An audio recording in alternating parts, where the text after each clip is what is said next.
She said it loudly enough for the whole table to hear. Not accidentally. On purpose, in the way certain people speak when they want witnesses. I'm sorry, but I'm going to need to speak to someone who actually works here. Nadia Okonkwo set down the folder she was carrying. The folder containing 3 years of procurement data for every property in the Clarington portfolio, and looked at the woman across the dining table with an expression that gave away nothing. She had spent 20 years learning to wear that expression. It had become as natural to her as breathing. I do work here, Nadia said. I mean someone senior. The woman, whose name was Heather Bourgeois, emphasized the word with a small practiced condescension that suggested she had used it many times before and found it consistently effective. Someone who can actually make decisions about the contract. Nadia nodded once, said nothing else. She made a mental note, the way she always did in moments like this, not with anger, but with the particular calm attention of someone who had long since learned that patience was the most expensive currency in any room. Heather Bourgeois did not know that the woman across from her owned the building they were sitting in. She did not know that Nadia Okonkwo had built the Clarington Group from a single leased office on King Street West into one of the largest privately held commercial real estate firms in the country. She did not know any of this because Nadia had not told her, and because people like Heather rarely thought to ask. But we'll get to that. Nadia Okonkwo was 42 years old, and she had been underestimated so reliably throughout her life that she had stopped treating it as an obstacle and started treating it as information. It told her something about a person, quickly and precisely, in the way that a single sentence can sometimes reveal an entire character. She grew up in Scarborough, the eldest daughter of 2 parents who had arrived in Toronto from Nigeria in 1981 with 3 suitcases, and the kind of specific, unshakable ambition that comes from having left everything behind. Her father drove a cab for 6 years while studying for his engineering certification. Her mother cleaned offices at night and sold jollof rice out of their kitchen on weekends. And by the time Nadia was 12, the kitchen operation had expanded into a small catering business that ran out of a rented space on Lawrence Avenue. She learned to read a balance sheet before she learned to drive. She learned to negotiate before she learned that some people thought she shouldn't be in the room. At university, she studied commerce and urban planning simultaneously, which her advisors told her was inadvisable, and which she completed in 4 years. At 24, she took a position as a junior analyst at a mid-sized property management company in downtown Toronto. Within 8 months, she had restructured their tenant retention process and reduced vacancy rates across 3 buildings by 11%. Her manager, a man named Robert, who wore the same blazer 4 days a week and had strong opinions about everything except the work, took credit for the restructuring in the quarterly report. She noted that too, by 30 Nadia had saved enough and learned enough and been patient enough to lease her first property. A 4-story mixed-use building on Dundas West that everyone in the office told her was a bad investment. By 35, she owned 4 buildings. By 40, the Clarington Group had a portfolio of 22 commercial properties across Toronto, Ottawa, and Calgary, and a reputation in the industry for being run with unusual precision and complete discretion. Nadia rarely introduced herself as the founder and CEO. She had discovered early that people behaved differently once they knew, not necessarily better, just differently, in ways that made it harder to see them clearly. She found she learned more, and managed more effectively, when she let people form their own assumptions first. Most people assumed she was an assistant. She had stopped finding that surprising, around the time she turned 33. The meeting at Clarington's Harbour Street Boardroom had been arranged 6 weeks in advance. The occasion was a contract renewal negotiation. Beaumont Catering had held the exclusive service contract for 3 of Clarington's flagship properties for 4 years, and the renewal was due.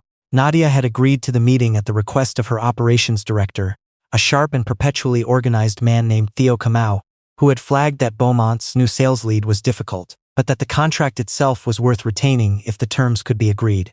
Nadia had come in person because the numbers were significant, and because she trusted her own judgment in rooms, more than she trusted reports about rooms. She had come dressed the way she always dressed when she was observing rather than presenting. Dark trousers, a plain blouse, a jacket that was good but not conspicuous. She carried the folder with the procurement data because she had reviewed it on the train and hadn't put it down. Heather Bourgeois had arrived 12 minutes late with 2 colleagues, both of whom had the slightly anxious energy of people whose boss made them nervous. Heather herself was in her mid-40s, blonde, expensively dressed in the particular way that announces its own expense without subtlety. She had walked into the boardroom already talking, the way people do when they've decided, before arriving, that they're the most important person in the room. She had looked at Nadia, who was already seated at the table reviewing documents, and the look was brief but complete. A single second of assessment that concluded something and moved on, Is the team still setting up? She asked, directing the question at no one specific. The room is ready, Nadia said. Please sit down. Heather sat, but she sat the way she spoke, with the assumption that the furniture existed for her specifically. She had placed her phone on the table face up and her leather portfolio on top of the Clarington folder that Theo's assistant had prepared, without noticing or caring that the folder was there. The meeting began with pleasantries that were not particularly pleasant, and moved into the contract terms within 10 minutes. Heather presented Beaumont's renewal proposal, a rate increase of 18% over 3 years, reduced service windows, and the elimination of 2 provisions in the existing contract that had, according to Heather, been operationally burdensome for her team. The provisions she wanted eliminated were, in Nadia's assessment, the 2 most important ones: quality audits and a conduct clause that Nadia had insisted on inserting after an incident at the harbor property 2 years earlier. Those provisions are non-negotiable, Nadia said. Heather looked at her the way a person looks at a traffic cone that has appeared unexpectedly in their path. I'm sorry, I don't think I caught your name. Nadia. Nadia. Heather repeated it the way people repeat a name when they're deciding how much weight to give the person attached to it. And your role here is? I'm here on behalf of the ownership group, Nadia said, which was entirely accurate. Heather absorbed this and recalibrated slightly. Well, I appreciate you sharing that perspective.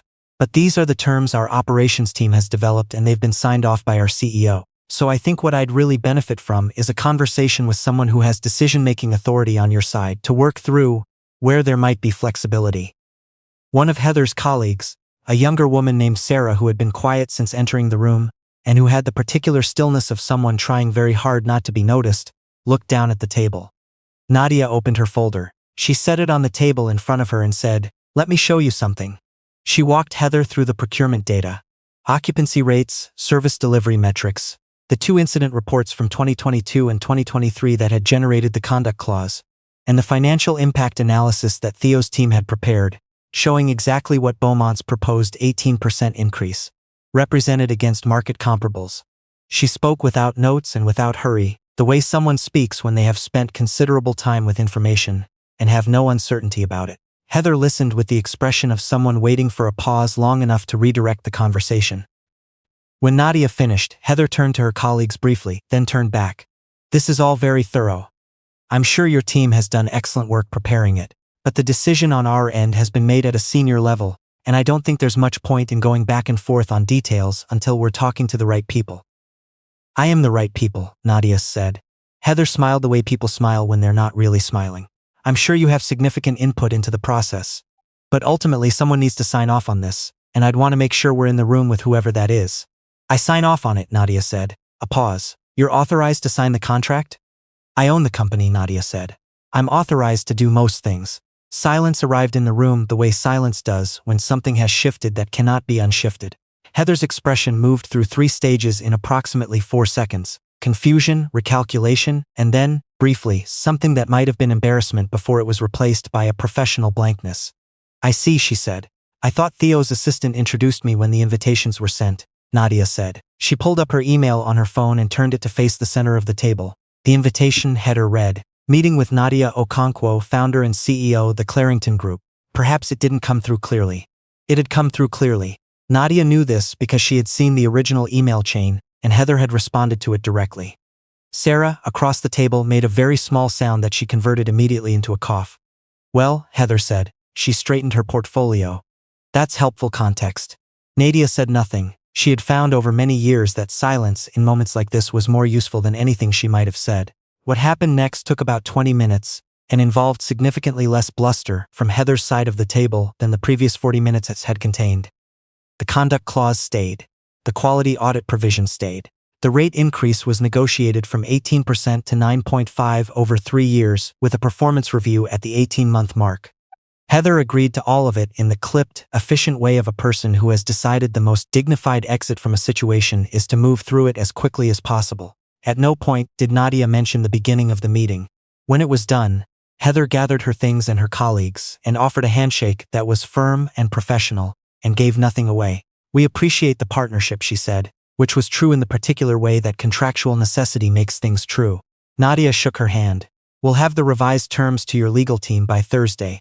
Heather left. Her 2 colleagues followed. Sarah, last through the door, turned briefly and gave Nadia a look that lasted less than a second, but communicated quite a lot. Nadia gathered her folder and sat alone in the boardroom for a moment, which she did sometimes after meetings that required a certain kind of patience. The harbor property was visible from the window, its glass facade reflecting the flat gray October sky, the lunch crowd beginning to move along the sidewalk below. She had bought that building 11 years ago at a price everyone in her orbit had called optimistic. Last year it had produced more revenue per square foot than anything else in the portfolio. Theo appeared in the doorway. He had been in the adjacent office for the duration of the meeting, and his expression suggested he had heard more than she'd realized. "How did it go?" he asked, though his face implied he already had a reasonable idea. "We kept the conduct clause," Nadia said. "I heard." He came fully into the room, pulled out a chair and sat down. "She didn't know who you were. She had the email." "That's not the same as knowing." He was quiet for a moment. "You could have said something at the start." "I know, but it would have been 40 minutes. Maybe." Nadia looked out the window. "But I wouldn't have known what I know now." Theo considered this, which is, that she's the kind of person who dismisses people she hasn't categorized yet, and that her junior staff know it and are uncomfortable with it. She thought of Sarah's expression at the door. That's useful information, more useful than 40 minutes. Theo said nothing for a moment. Then, the conduct clause was the right call. It was always the right call. He nodded and stood. "I'll get the revisions started." After he left, Nadia stayed at the window a few minutes longer. In the street below, a delivery driver was navigating a bicycle through the lunchtime pedestrian traffic with practiced ease, weaving between slower-moving people without effort, without drama. She watched him until he disappeared around the corner on Bay Street. She had grown up watching her mother do the same thing, not on a bicycle but in every room she entered. Navigate, adjust, keep moving. Her mother had been the kind of woman who could enter a space where she was underestimated and leave it having changed the room without anyone quite tracking how it had happened. Nadia had learned that from her, along with the balance sheets and the quiet patience and the particular knowledge that the most complete answer to being underestimated was not to announce your credentials. It was to simply keep building, to stay in the room, to let the work speak in a language that eventually everyone understood. She picked up her folder and walked out. The revised contract terms reached Heather's legal team on Thursday as promised. Beaumont's CEO called Nadia directly on Friday morning formally. His name was Robert Ainsley, and he was a man of approximately 60, who had clearly been briefed thoroughly on the meeting, and who spoke, with the careful, over-calibrated warmth of someone managing a relationship they have abruptly realized is more important than they had treated it. "I want to personally apologize for any confusion on our end," he said. "Our team should have been better prepared." "There's no need," Nadia said. "The partnership works for both of us. We deeply value the Clarington relationship," he said. "We value it as well." A pause. He was deciding something. "Heather is an excellent salesperson," he said.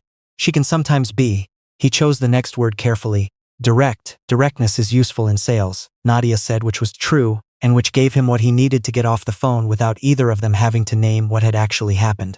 After the call ended, Nadia set down her phone and looked at the city through her office window on the 23rd floor. The skyline she had watched change over 20 years of working in it.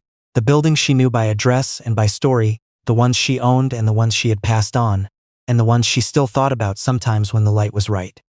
She had been in this office for 6 years. She still sometimes stood at the window and felt the particular satisfaction of being exactly where she had intended to be, doing exactly what she had built her life to do. Her assistant, a young woman named Quincy, who had been with the firm for 18 months and who was, in Nadia's estimation, going to run something significant one day, knocked and came in with a printed version of the revised contract. Heather Bourgeois' assistant called to confirm receipt, Quincy said. "Good," she also said. Quincy paused in the way she paused when something was worth noting, that Ms. Bourgeois wanted to pass along that she hopes to meet properly when the contract is signed. Nadia took the contract. "That would be fine." Quincy turned to go. "Quincy," she stopped. When Beaumont's assistant set up that original meeting, Nadia said, "Did they ask who would be attending on our side?" Quincy thought about it. "Yes. I replied with your title and your name and your role. Did they confirm receipt?" Heather Bourgeois replied herself. Said she was looking forward to it. Nadia nodded. "All right, thank you." Quincy left. Nadia set the contract on the desk in front of her and looked at it for a moment without opening it. The autumn light came through the window at an angle that made the whole room feel quieter than it was. Below, the city continued its ordinary business, relentless and indifferent the way cities are.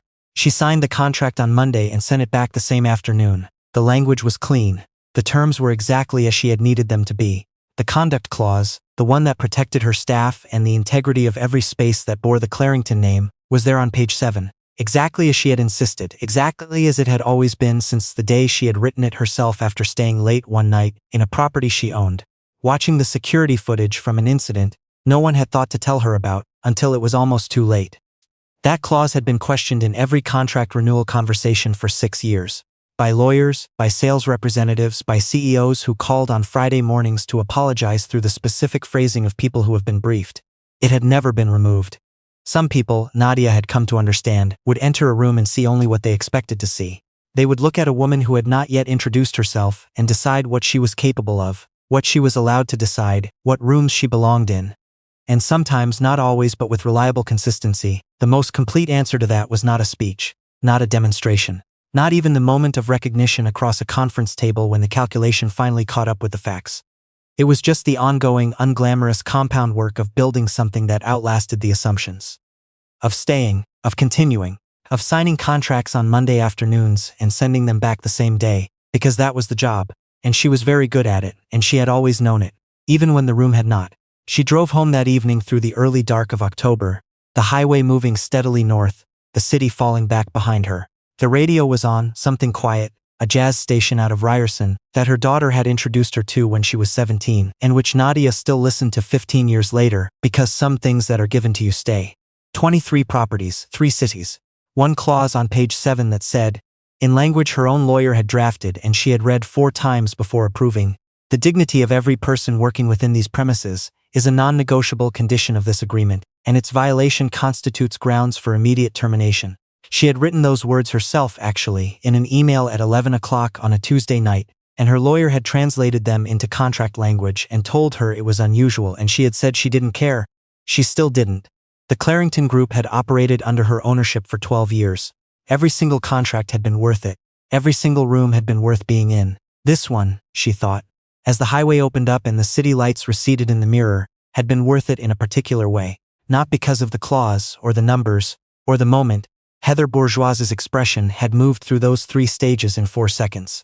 But because of Sarah, the young woman with the quiet stillness, who had turned at the door and given her a look that lasted less than a second, and communicated quite a lot, who had come into that room behind someone who dismissed people she hadn't categorized, and had watched a woman refuse to be dismissed, and had noted it, quietly, the way people note things that matter. Nadia hoped she remembered it, hoped it was useful to her in whatever room she would walk into next. She turned off the highway onto the familiar residential streets of her neighborhood, the maples dropping their last leaves in the October wind, the houses lit from inside against the early dark. She had bought this house 14 years ago, when people who knew her finances told her it was too soon, and she had done it anyway because she knew something they didn't, which was that she always paid her debts on time and had already run the numbers twice. She pulled into the driveway and sat for a moment before going inside, the engine quiet, the street quiet around her. Tomorrow there was a site visit in Calgary, a potential acquisition. The numbers were interesting, and the location was better than the listing price suggested. And she had already run 3 different models on it, and liked what she saw in 2 of them. She had learned a long time ago not to announce what she was thinking about. Not because she was secretive, but because the thinking was the part that mattered, and the thinking was hers, and it was better done in private, where no one was watching and no one was assigning her to a category that didn't fit. She went inside. The building, and what she intended to do with it, would take care of itself in the morning.